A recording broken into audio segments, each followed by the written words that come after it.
So, fun little job today. This is the little 5125R deer. As you can see, there's a lot missing from here. Weights are gone, tombstone's gone, carrier's gone. Front pulley's gone. Belt's out.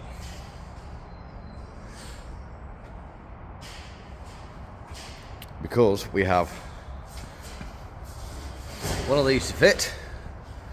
It's already got the front plate on there. Started this part way through, but there's been a bit of head scratching because I've never done one.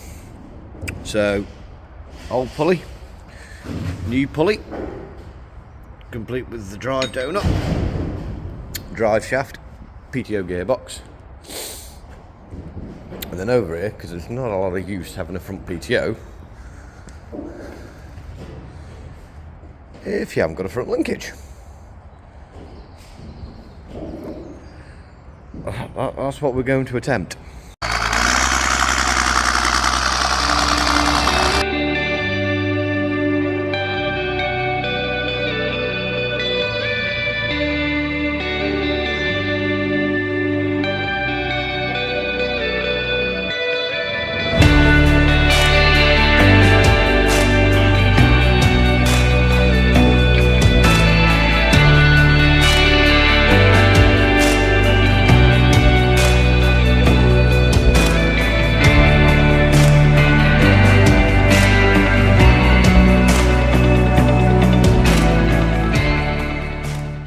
So yeah, interesting job. I'm kind of thinking we're going to do things a bit back to front because we haven't got a hell of a lot of space in here. Not sure whether this plate might have to come out yet anyway. I want a bit of a clean up before it's reattached. But it tells you to put that on, then that on, put the drive shaft onto that end and then connect up. I'm tempted to say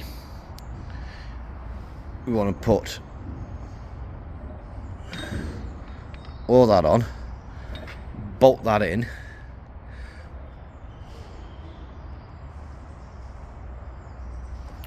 or is it gonna got to bolt that in before we put the drive shaft in? It might be.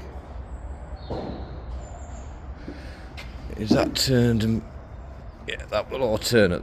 Oh no, that won't turn. That's unlocked. Right. I don't know what I'm doing. It's not a good sign at this early stage. So, got the crank core, end of the crank core cleaned up. Just offered the new crank pulley in. And that plate's got to come out. Which I can't see getting out without taking the bottom coolant hose off, which I really don't want to do. There's clearance for the crank pulley, but there's no clearance for the rubber drive hub. So kind of plumb out of options. Right. So, been having some fun, but we've got some progress. That little bit of plate was a nightmare to get out. We've ended up having to unbolt all this bottom plate, unbolt the two top struts off the radiator, ratchet strap to pull it out, and then lever the one side, and we've just managed to sneak it out. We've got the new pulley on now. That's all torqued down. So a little bit of oil on the end of the bolt, as it said, and then a bit of Loctite on the because the cone shaped end. So hopefully that's all done right. So now, donut on,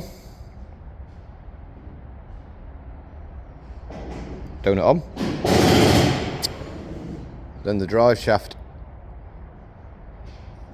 Yeah, so thought the easiest to put the drive belt back on now. So now we'll get that on.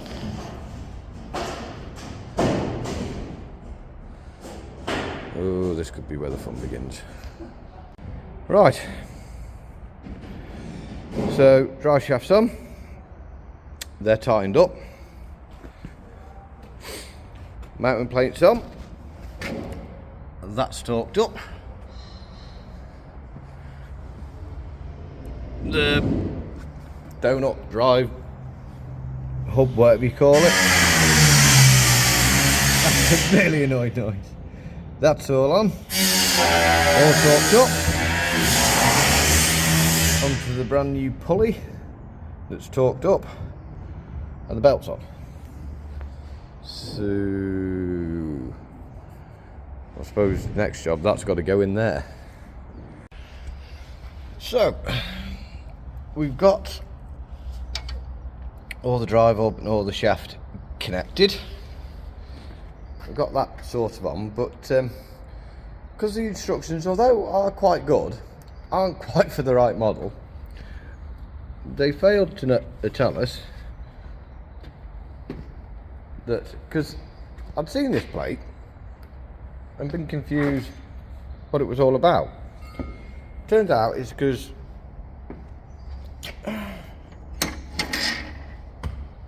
John Deere never made this bit big enough. So we've got to cut this out. So we've taken the oil cooler and aircon condenser, that's up there, we've strapped around it just so it doesn't wander off. And now I've got to tack this with an angle grinder. Oh, great fun. I just love putting angle grinders on other people's quite new tractors. So it's starting to look a bit better, and not video much because there's been just some stuff to work out. So we've got that little plate in there now. It looks a lot tidier fitted than it does off. The angle grinding work's not been maybe the best. Not a lot of room to work, and got to be so careful. I mean, you touch, well, that's the oil cooler radiator, and you're playing around with an angle grinder between them. Fantastic. So obviously didn't bother filming this because it's a bit of a two-man job, bit of a roam, but we've got the frame on, and we've just been trying to work out pipe work. We're not quite sure which is which on there yet. We've got the two to go across, we've figured them right. Of course the instructions don't actually match this, so we're kind of going in a bit blind. And there's two metal pipes there we've got in, they are just loose. We've put them in to try and figure out where those go, but it's been a job trying to figure out where those go, that we figured we needed to put that on and figure out where that goes. So that's to lock your linkage off.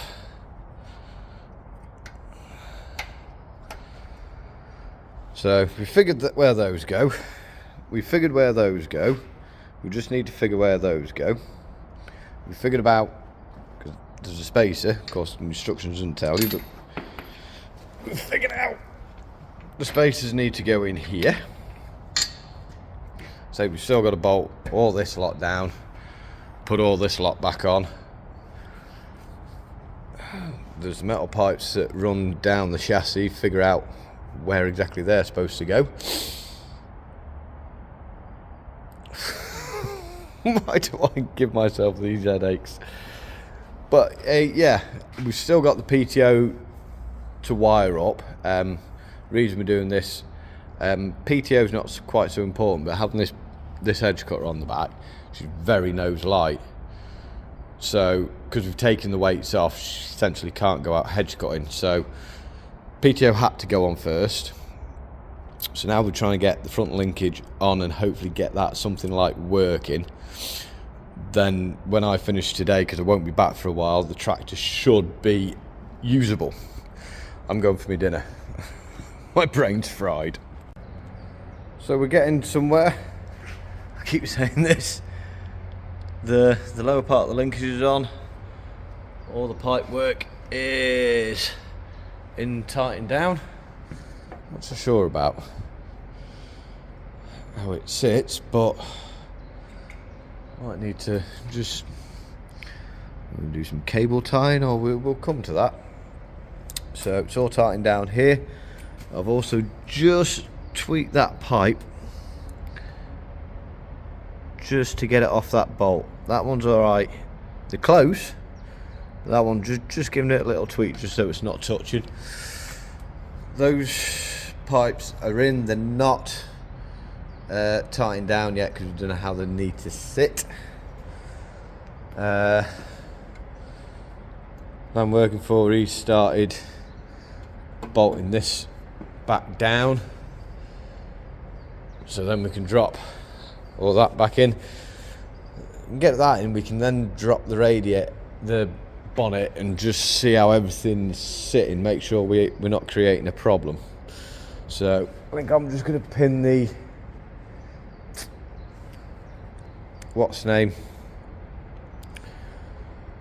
pin the lower links in, get the bolts in.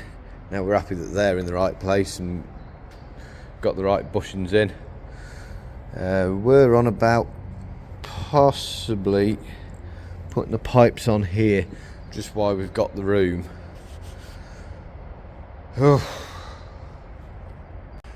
So we've done the mechanical bits as much as we can. The linkage is all now mechanically attached to the tractor. Yeah, fittings on, arms on, all the, I don't know whether you can see it, pipe work all sort of tidily done.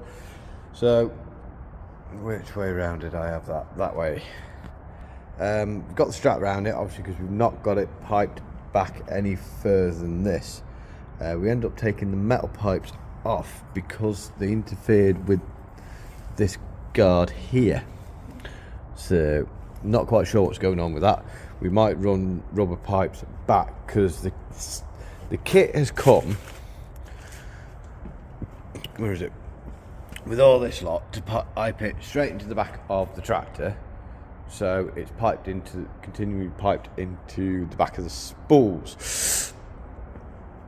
We're going to, just because we're glutton for punishment, do something different in the fact that we have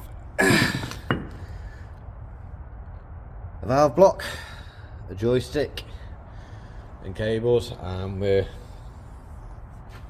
making a headache for ourselves, if I'm honest.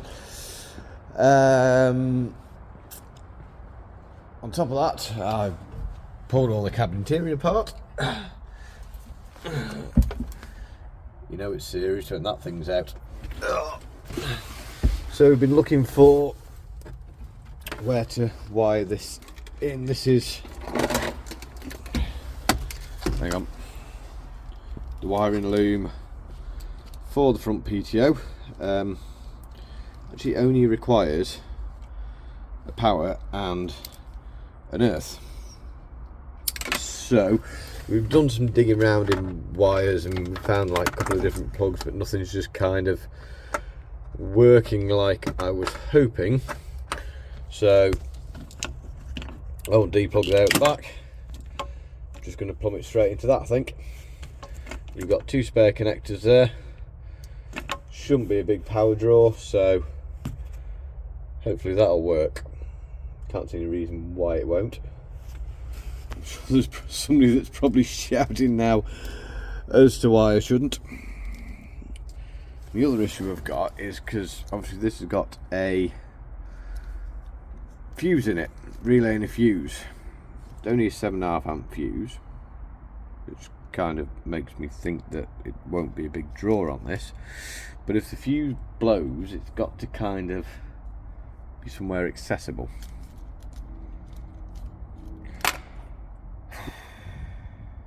Problems. Right, so I'm going to get this wired in and we're going to see how we're going to go. I need to get sort of half wired in. I can get it all wired in, as long as the switch is off, it's okay, I think. So I think we're on the final stretch. The wire's routed, down there underneath the cab, running. We've got it just on top of the front axle. The valve block is, we've got the cables connected to that, which is up into the cab. There's a mount to make for that. That's probably not going to happen today. Local sort of independent engineer lads, he's just turned up to start making and altering pipes. So pipes from there down to the valve block from the third service on the other side. That's going to have to run underneath down to the valve block. Got to mount the valve block somewhere. But yeah, we've just got the last run of the kit cable into the back of the gearbox. Yes, I am getting tired. So we're not done, but we've gone as far as we can go. So basically it just needs piping up and plumbing in, which that's not something I can do. There are some concerns whether the valve block will work or whether we might need to go plumb it into the back. It's all wired up for the PTO. We'll see if it works. But that's it. It looks quite a tidy linkage. It's GembopsTagsnHSAg linkage. So good kit. Just shame that the all the instructions didn't actually match the actual tractor model. But we are, I say it's after 7. I'm just packing up the last of me crap and trying to get it back in the van and tidy up, and then I'll be going home. So don't forget to give it a grubby thumbs up if you enjoyed it. Don't forget, if you haven't subscribed yet, hit that subscribe button if you're enjoying the videos, and if you want to share the videos about. It helps the channel and it's appreciated. So yes, we're gonna tidy up, pack up the rest of the junk and call it a day. So stay safe, stay well, don't forget to look after yourselves, and don't forget to look after each other, and we'll see if we can get a midweek one going again. Until then.